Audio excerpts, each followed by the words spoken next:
Ngayon ay nasa umpisa na po tayo ng buwan ng Hunyo, isang buwang iniaalay ng simbahan sa banal o sagradong puso ni Jesus. Ito ay panahong inilaan upang pagnilayan ang isang katotohanang halos hindi kayang lubusang maunawaan ng tao, ang pag-ibig ni Kristo para sa bawat isa sa atin ng personal at ganap. At hindi lamang upang pagnilayan ito, kundi upang tumugon dito. Sapagkat kung may isang bagay na malinaw na ipinahahayag ng banal na puso, ito ay ito, kung gaano tayo kamahal ni Jesus. Kaya ngayon, maglaan tayo ng ilang sandali upang pagnilayan ang debosyong ito, kung saan ito nagmula, ano ang kahulugan nito, at bakit ito mahalaga sa ating espiritual na buhay. At upang magawa iyon, kailangan nating bumalik.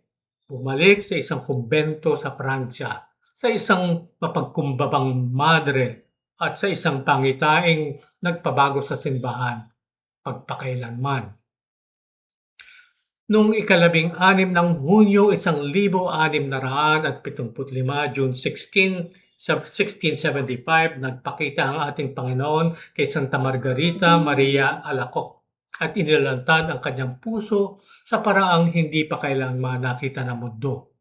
Napapalibutan ng apoy na ang pag-ibig, may koronang tinik, may bukas na sugat na dinadaluyan ng dugo at may krus na umuusbong mula rito.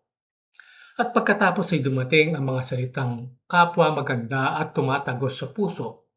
Sinabi ng Panginoon sa kanya, "Masdan mo ang pusong ito na nagmamahal ng labis sa mga tao, ano ba't wala itong ipinagkait, maging ang lubusang pagkapagod at pagkaubos ng sarili upang ipakita sa kanila ang pag-ibig nito.